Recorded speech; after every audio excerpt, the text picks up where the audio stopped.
नमस्ते छात्रों, आज हम एक नया पाठ सीखने वाले हैं। हमारे पाठ का नाम है अपूर्व अनुभव।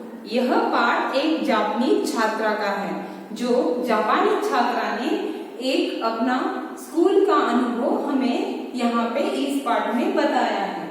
एक जापान की छात्रा और एक जापान की जो स्कूल है, पूर्व की स्कूल, वो कैसी है, वहाँ पे क्या क्या होता है उनके स्कूल में, और किस तरह वो साहस का एक काम करती है, अपने मित्र की मदद करती है।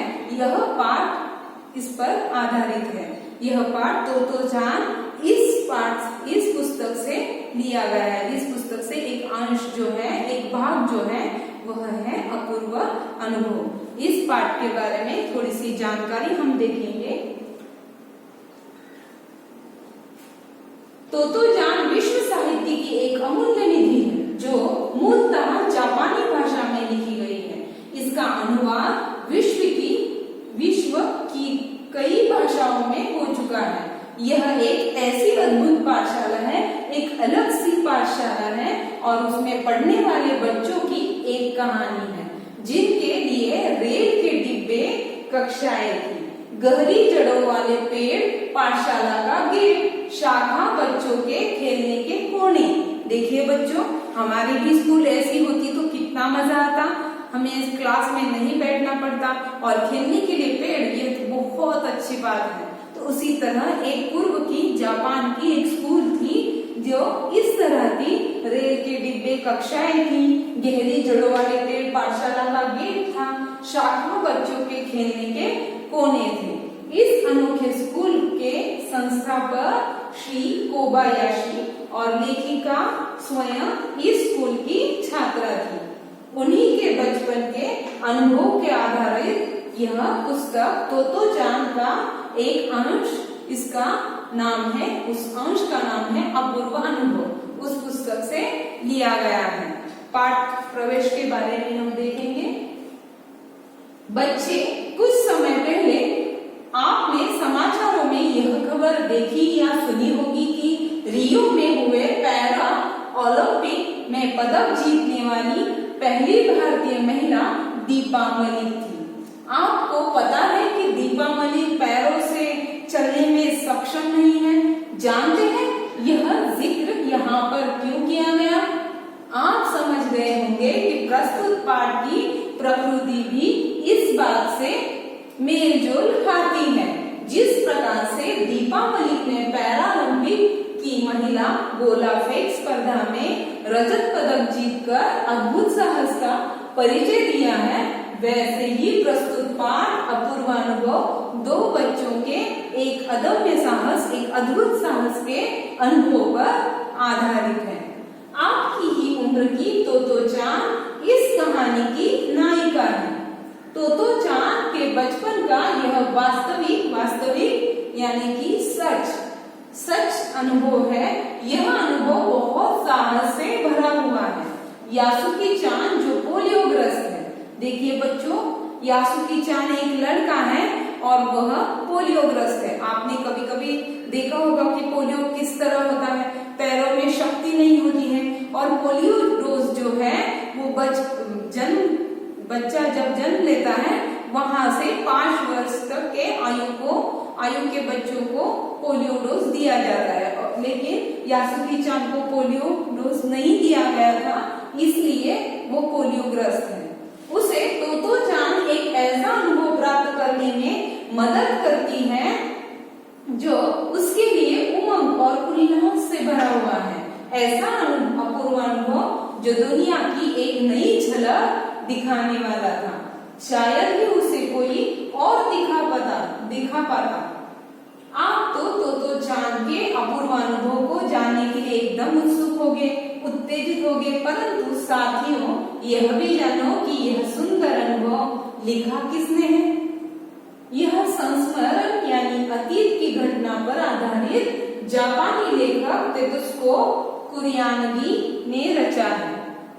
मूलतः यह जापानी भाषा में लिखा गया है। तोतो-चान यह पुस्तक जो है, ये जापानी भाषा का है, और तोतो-चान से एक अंश जो है अपूर्व अनुभव जापानी भाषा का था, लेकिन सभी बच्चों को इस साहस का पता चले इसलिए इसका अनुवाद यानी ट्रांसलेशन पूर्वा याग्निकुशावाहा ने किया है। लेखिका के बचपन के अनुभव पर आधारित पुस्तक तोतो-चान है। इस पुस्तक के एक अंश को यहाँ प्रस्तुत करने की कोशिश की है, जिसका नाम अपूर्वा अनुभव है। तो मैं आपको रोकती नहीं हूँ और इस पाठ को शुरुआत करती हूँ। एक अलग सा साहस, एक अलग सा अनुभव हमें इस लेखिका ने हमें बताया है। तो चलो बच्चों, हम पाठ को शुरुआत करते हैं। सभागार में शिविर लगने के 2 दिन बाद तोतो-चान के लिए एक बड़ा साहस करने का दिन आया। इस दिन उसे यासुके-चान से मिलना था। इस भेद का पता न तो तोतो-चान के माता पिता को था, न ही यासुके-चान के। यानी कि इस जो वह साहस करने वाली जा रही थी, उस साहस का पता यासुके-चान के माता पिता को भी नहीं था और तोतो-चान के माता पिता को। उसने यासुके-चान को अपने पेड़ पर चढ़ने का न्योता दिया। न्योता का मतलब है आमंत्रित करना।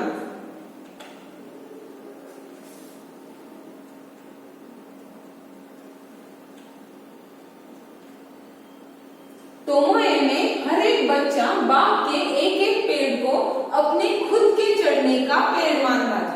मैंने पहले भी कहा है, जो जापानीज स्कूल, जो पूर्व की स्कूल थी लेखिका की, वह एक अलग सी थी। तो यह स्कूल देखिए, उस स्कूल में क्या था कि एक पेड़ को अपने खुद के चढ़ने का बच्चे पेड़ मानते थे। तोतो-चान का पेड़ मैदान के बाहरी हिस्से में कोहोनबुत्सु जाने वाली सड़क के पास था। बड़ा सा पेड़ था, उसका चढ़ने जाओ तो पैर फिसल जाते, पर ठीक से चढ़ने पर जमीन से कोई 6 फुट की ऊंचाई पर एक भी शाखा तक पहुंचा जा सकता था। बिल्कुल किसी झूले सी आरामदेह जगह थी। यह तोतो-चान अक्सर खाने की छुट्टी के समय या स्कूल के बाद ऊपर चढ़ी मिलती थी। तोतो-चान क्या करती थी, एक तो खाने की छुट्टी में या स्कूल के बाद उस पेड़ पर चढ़ती थी और मजा लेती थी। वहां से वह सामने दूर तक ऊपर आकाश को या नीचे सड़क पर चलते लोगों को देखा करती थी। जो तोतो-चान है, खुद का उसका भी पेड़ था जो बाहरी जगह में था, और जो पेड़ पर कब चढ़ती थी, एक तो खाने की छुट्टी में या स्कूल के बाद, और चढ़ने के बाद वो क्या करती थी, आकाश को देखती थी, ऊपर आकाश को या नीचे सड़क पर चलते लोगों को वो देखा करती थी। बच्चे अपने अपने पेड़ को निजी संपत्ति मानते थे। निजी संपत्ति यानी खुद की संपत्ति को मानते थे। किसी दूसरे के पेड़ पर चढ़ना हो तो उससे पहले पूरी शिष्टता से माफ कीजिए, क्या मैं अंदर आ जाऊं? देखिए, समझो कि आप सभी का एक पेड़ है और आपको दूसरों के पेड़ पर जाना है, तो आपको शिष्टता से ऐसा कहना है, माफ कीजिए, क्या मैं अंदर आ जाऊं? उसी तरह उस स्कूल में क्या होता था कि हर एक का पेड़ था, लेकिन दूसरों के पेड़ पर चढ़ना हो तो आदर पूर्वक पूछना पड़ता था। उसी तरह क्या कहा जाता था, माफ कीजिए, क्या मैं अंदर आ जाऊं? ऐसा पूछना पड़ता था।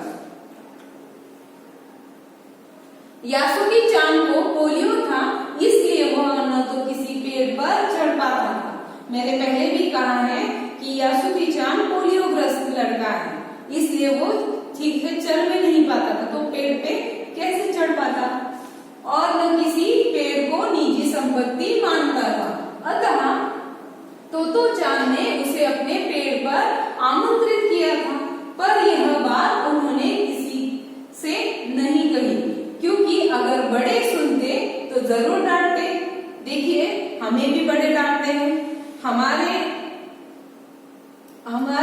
जो बड़े लोग हैं हमें भी पेड़ पर चढ़ने के लिए डांटते हैं। तो यासुके-चान को तो पोलियो हुआ था, तो वो कैसे बताते कि आज उनका यह साहस वह करने वाले पेड़ पर चढ़ने का, तो वो किसी को नहीं बताते, क्योंकि बड़े लोग डांटेंगे।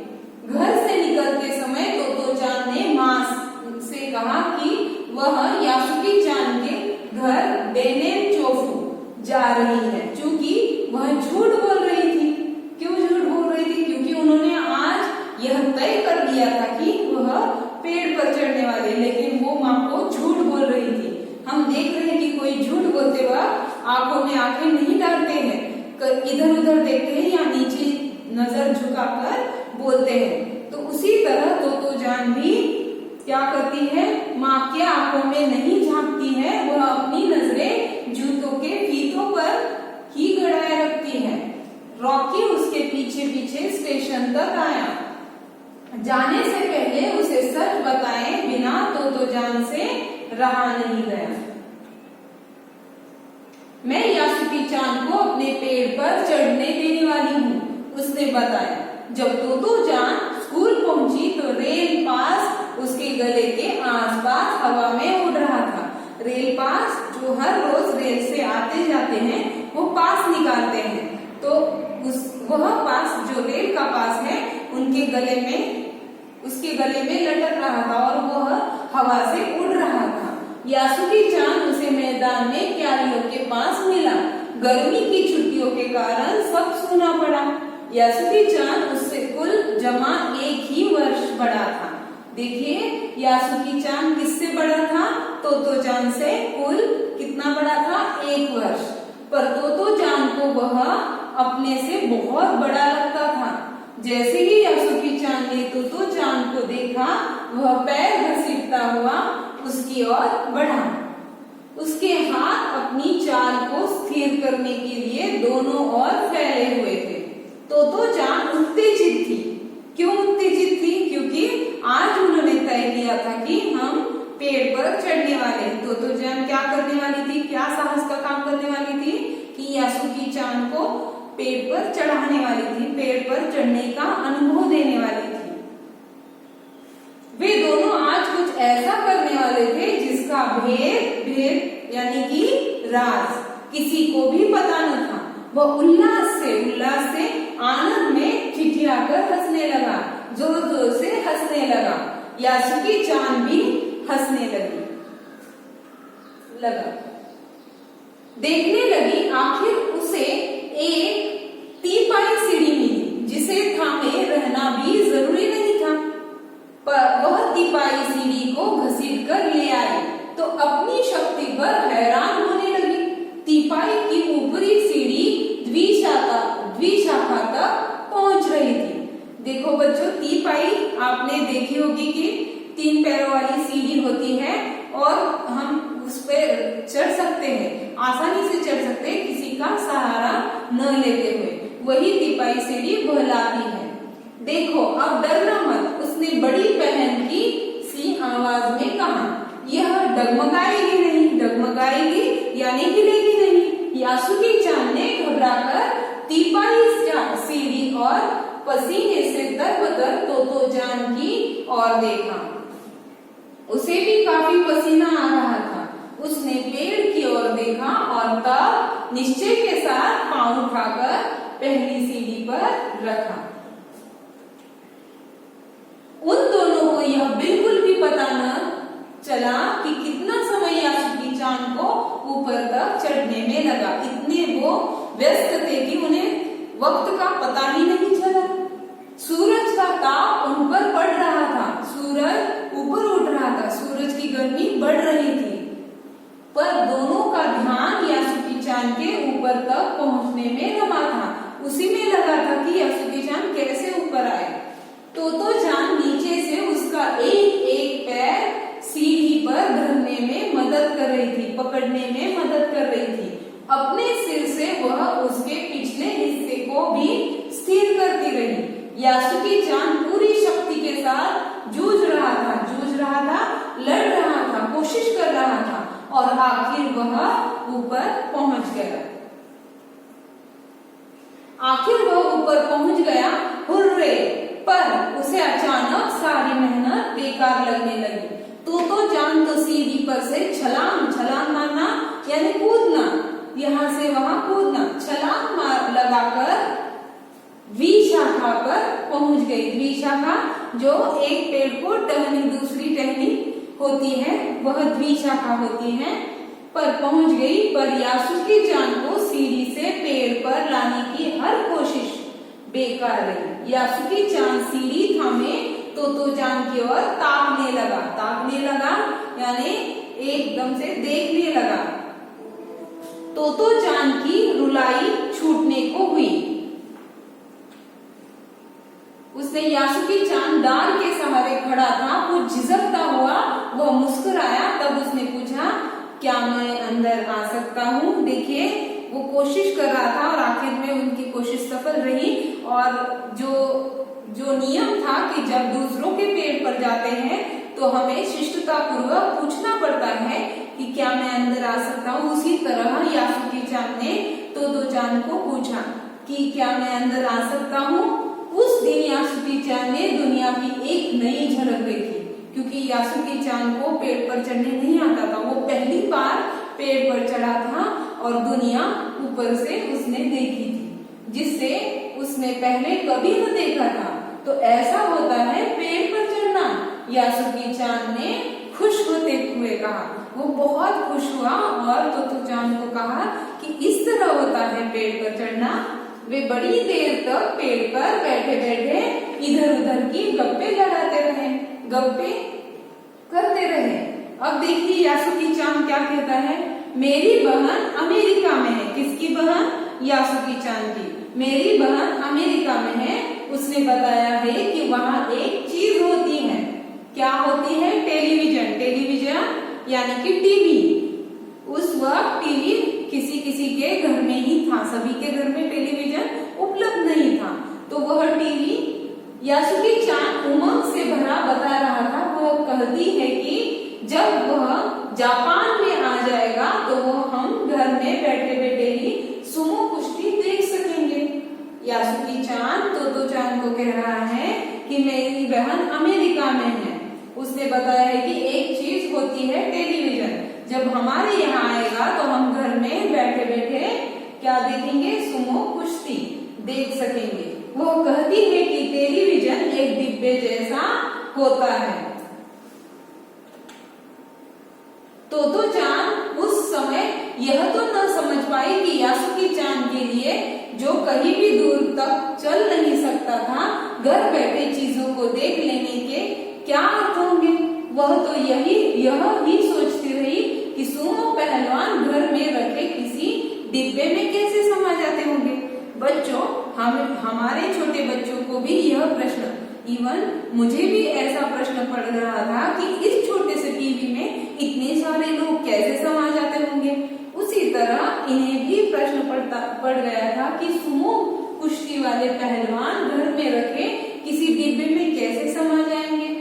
उनका आकार तो बड़ा होता है, पर बात उसे बड़ी लुभावनी लगी, बहुत अच्छी लगी। उन दिनों टेलीविजन के बारे में कोई नहीं जानता था। पहले पहल यासुकी-चान ने ही तोतो-चान को उसके बारे में बताया था। तोतो-चान को इसके बारे में कुछ नहीं पता था। पहली बार ही तोतो-चान को यासुकी-चान ने यह सारी बातें टेलीविजन के बारे में बताई थी। पेड़ मानो गीत गा रहे थे। देखो बच्चों को पेड़ पर बैठे हैं और आराम से गप्पे लड़ा रहे हैं और बहुत आनंद लुट रहे हैं और दोनों बेहद खुश थे। यासुकी-चान के लिए पेड़ पर चढ़ने का यह पहला और अंतिम मौका था। बच्चों, यह